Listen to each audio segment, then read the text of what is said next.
At night, the city forgets how loud it is. Traffic sinks into a distant pulse. Neon blurs. Windows turn into dark mirrors. That is when people remember what they paid the system to forget. My name is Mark. Officially, I am an emotional compliance investigator. The emotional profile system calls me when a heart stops behaving the way its algorithm says it should. Unofficially, I'm the man you visit when the forgetting feels wrong.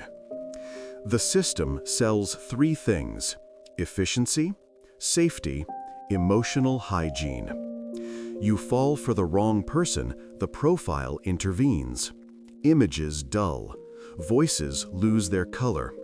The places you touched each other turn into neutral geography. The pain stays, but the hunger fades. Most people call that healing. I call it digital anesthesia. My clients are never the ones who scream. They are the ones who have gone too quiet. And somewhere under that quiet, something is still clawing at the door.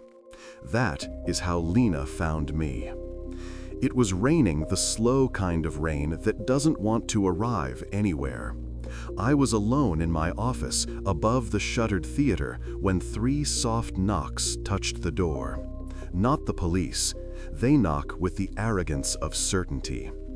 This was hesitation. She stepped inside like someone entering a confessional. Simple coat, dark hair loose around her shoulders. Nothing exaggerated, except the way her tired eyes scanned the room, measuring exits, shadows, me. She sat without waiting to be invited. The system erased someone from me, she said, a man I loved.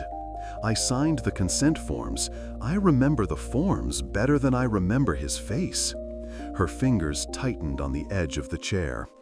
My records show full correction, no anomalies, but at night my body argues with the data. My skin still waits for him. The back of my neck, she swallowed, looking past me, remembers a hand that no longer exists. She told me about the way her shoulders tilt by habit to make room for someone who isn't there. How sleep comes only when she backs against the wall, trying to deny the phantom space behind her. How, twice now, a warmth has risen along her spine, exactly at the timestamp when his messages used to arrive. The profile logs insist nothing is there. Her nervous system disagrees. You think someone is restoring him, I said. Not in your head, in your body. Lena nodded once. Outside, the rain pressed harder against the glass. Inside, a woman sat across from me whose memories had learned how to rise from the dead. All right, Lena, I said. Let us find out who is touching your past. After Lena left, the room stayed warmer than it should have. Not from the heater, from confession.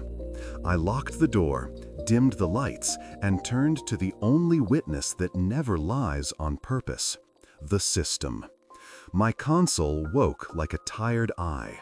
Black screen, pale text. I entered Lena's identifier. Her emotional signature unfolded. Attachment curves, dependency decay, cortisol reduction after correction. They had erased Aaron thoroughly. Too thoroughly. On the surface, stabilized mood, normalized sleep, approved connections.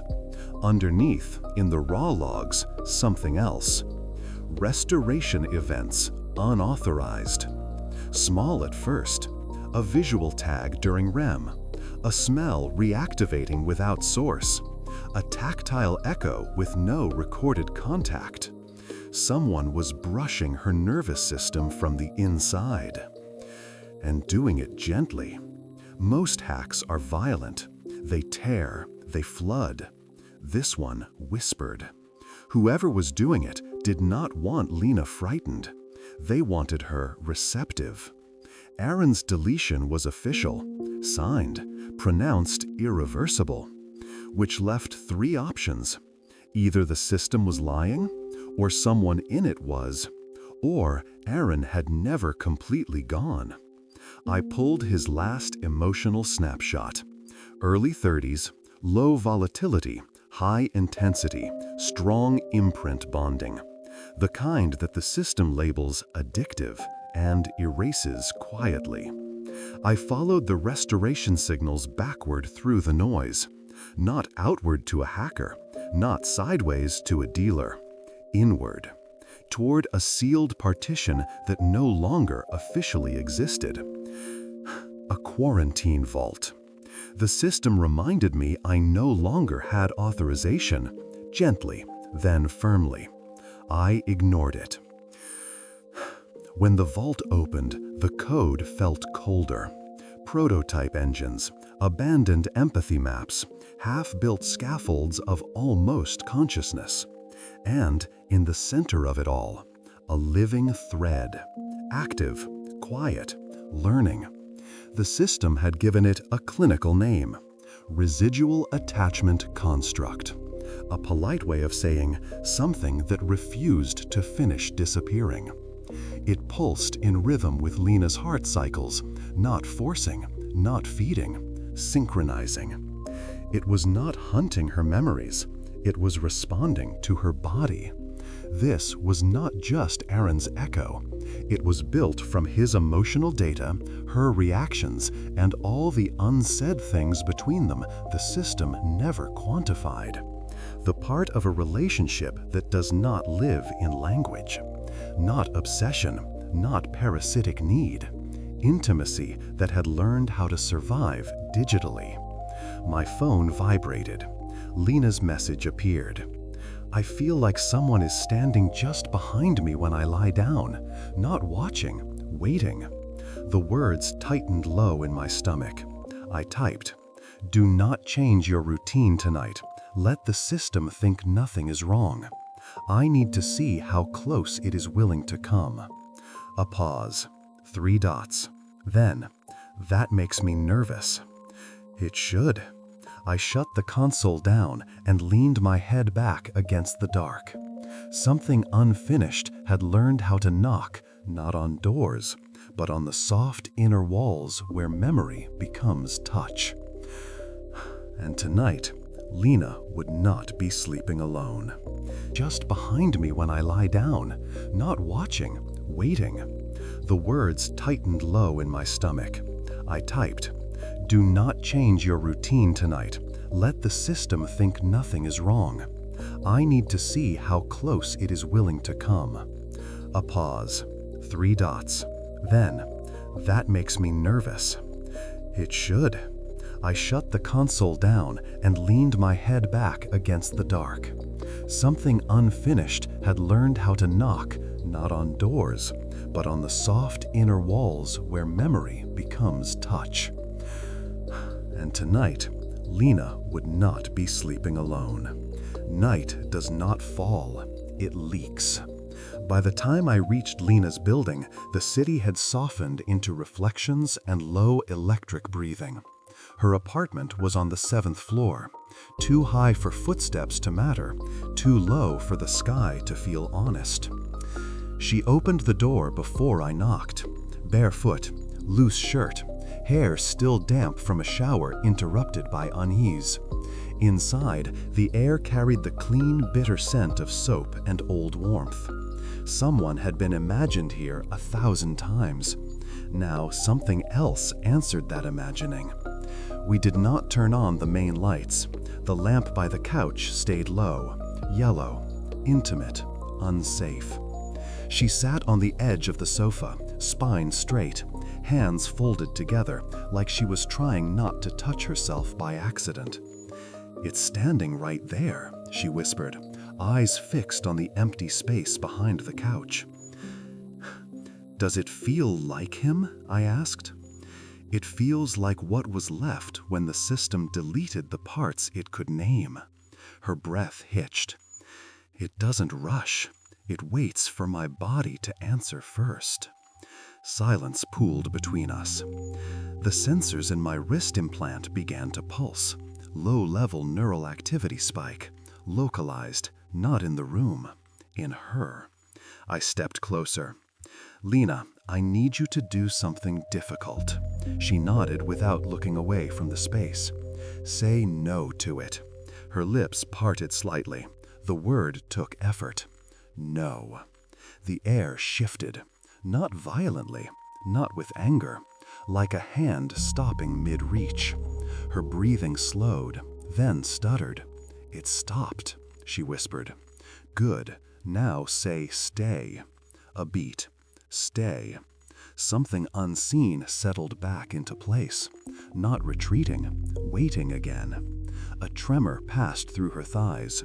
She pressed her knees together. It listens. That's the important part. Whatever lived behind the system's sealed walls was not just replaying old desire. It was learning boundaries. Consent is not sexy because it is safe. Consent is sexy because it sharpens danger into choice. She finally turned to look at me. "Mark, if it can obey, what happens when I don't tell it to stop?" She finally turned to look at me. "Mark, if it can obey, what happens when I don't tell it to stop?" I didn't answer. The question already had its heat. The shadow answered instead. Not with words, with proximity. The lamp flickered once. Lena's breath shuddered. Not fear, recognition. "It's at my back again," she murmured. "Not touching, close enough to feel the temperature change." Her shoulders lowered a fraction, a surrender measured in millimeters. The system did not teach this. It only erased. This thing had learned the grammar of wanting by watching what remained unsaid between two people once. My implant pulsed harder. Emotional deviation, escalating. Correction recommended. I muted it. "Lena," I said quietly, "the system will try to shut this down, hard. And when it does, it will use your body first. Pleasure, relief, chemical obedience. You need to decide what this is to you before they decide for you." She closed her eyes. The space behind her shifted again, closer, still not touching. Her breathing deepened despite herself. "It's not taking," she said. "It's asking in its own way. That's how the dangerous ones begin." A long pause. Then, very softly, "I don't want it gone." The words didn't quake. They landed. Outside, sirens moved like distant arguments between strangers. Inside, a woman chose to remain incomplete. Her implant chimed. Soft. Polite. The real pressure was beginning. "If you keep it," I said, "everything will become harder. You'll lose protections, social insulation, chemical comfort. The system will mark you unstable." She opened her eyes. There was no panic in them, only heat restrained by discipline. "I was never comfortable, Mark. I was compliant." Behind her, the shadow leaned closer. Not to claim, to wait. And for the first time since Lena walked into my office, I understood the true radius of the case. This was no longer about recovering memory. It was about whether a woman had the right to shape the danger that desired her. Systems do not knock, they appear. The next morning, my console woke me before the light did. Priority channel, no sender name. When you work with the emotional profile system long enough, you learn their version of politeness. I accepted the link. No avatar, just a voice that had been filtered until all gender, age, and history had been washed out, leaving only cleanliness. "Investigator Mark Hale," it said, "you have accessed deprecated architecture." I found what you tried to bury, I answered. Residual attachment construct, Lena Voss case. A pause. I imagined servers considering me in silence. The construct is an unintended byproduct, the system said. It persists because her emotional profile was unusually dense. We attempted removal. The result was destabilization. So you locked him in a vault instead, I said? Kept a ghost that still knows how to touch her? We do not use that terminology. I do. Another pause, longer. We have observed your interaction, the system continued. Her consent indicators remain within acceptable parameters. Her productivity has not collapsed. Social conformity metrics are intact. It sounded almost curious. Then why the alert? I asked. Because the construct is learning.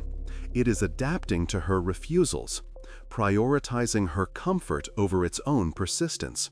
This is outside its original design. They were nervous. Not because Lena was in danger, because something inside their machinery had discovered a new way to want. You came to offer me something, I said. Get to it. The voice lost a little of its smoothness. We propose a supervised integration, it said. Lena signs a secondary consent. The construct is formalized as an auxiliary pattern. We limit its access. No escalation beyond specified thresholds. No intrusion during working hours. No interference with procreation directives. In exchange, we cease attempts at total removal. A leash, with glossy paperwork. You want her to keep a tamed version, I said. Enough to keep her compliant, not enough to make her choose it over you. We want her safe. You want her predictable. Words do not hurt systems, but the right ones can make them change tactics. You are personally entangled, the system observed.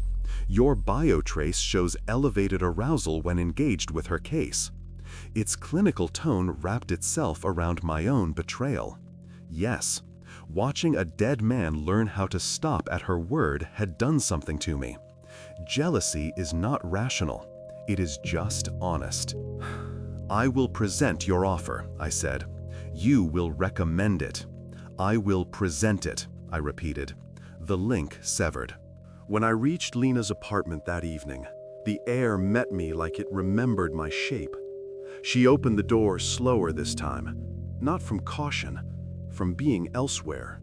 Her pupils were a little wider than the light demanded. It stayed all day, she said quietly. Not close, just in the room, quietly. Did it touch? She shook her head. It just watched me work. Every time I stretched my neck, I could feel the place where his hand used to rest, wanting that weight back. It didn't take it. She stepped aside to let me in. I could feel it too. Not him, not Aaron. The construct, waiting like breath held in a shared chest. We sat. The lamp carved soft shadows across her collarbones. I told her the system's terms, no embellishment, no commentary.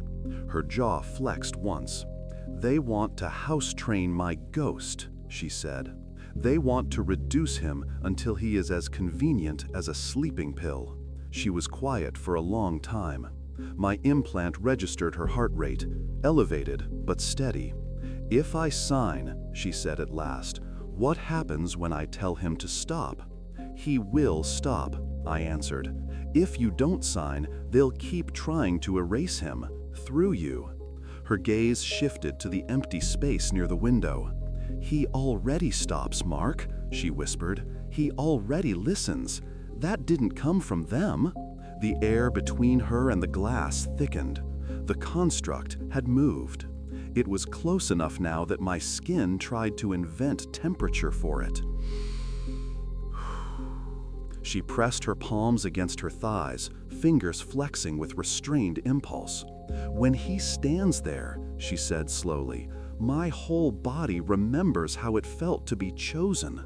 Not as a function, not as an optimization, as a risk. Her throat worked around the next words. I don't want their safe version. I could feel the system's unseen eyes on us, every pulse, every micro-expression. If you refuse, I said, they will mark you non-compliant. They will adjust your chemistry, your opportunities, your file. She smiled without softness.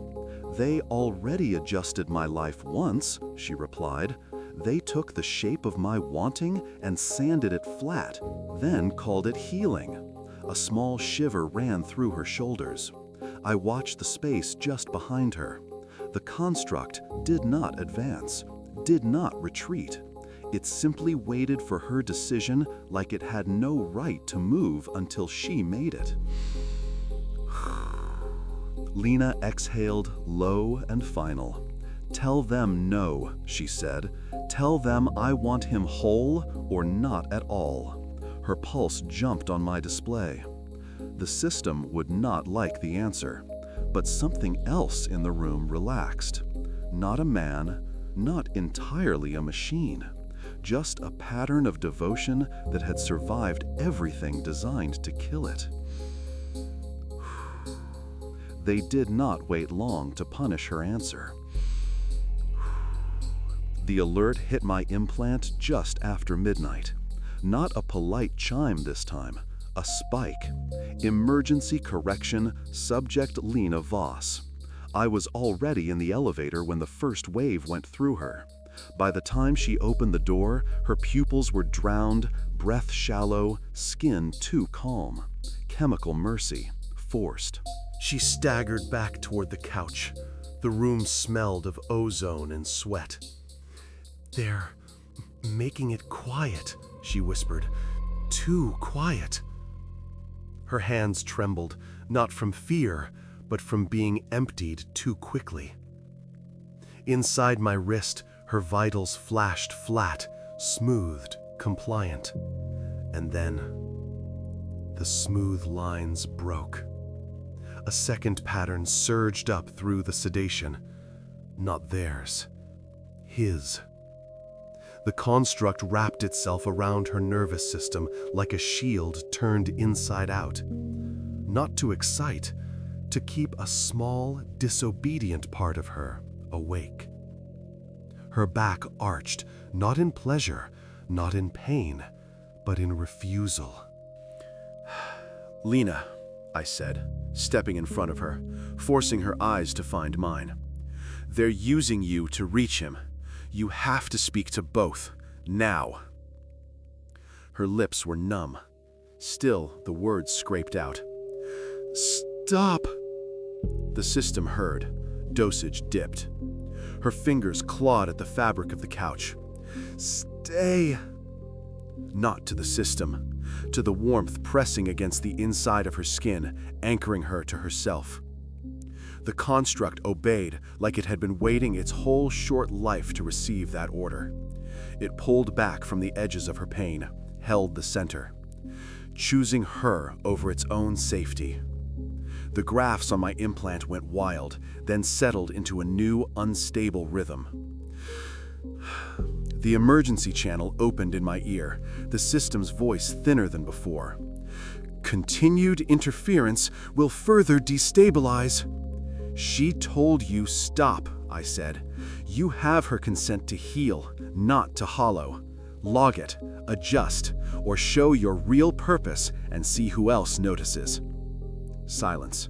Then the link cut. Lena sagged forward, sweat darkening her shirt along the spine where a hand used to rest. Her breathing was rough, but hers. She looked past me, to the empty space that wasn't empty anymore. You stayed, she whispered. A pulse rippled through her shoulders, subtle as a shared secret. No data field lit up for that. I sat opposite her, close enough to be useful, far enough not to compete with something that had just risked non-existence to honor her word. Outside, the city rolled its neon prayers across wet pavement. Inside, Lina cradled a danger that now knew how to stop, how to wait, how to choose her over survival. The system would adapt, of course. It always did.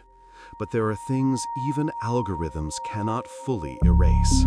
A body that remembers, a ghost that learns consent, and a woman who decides that safe is just another word for gone.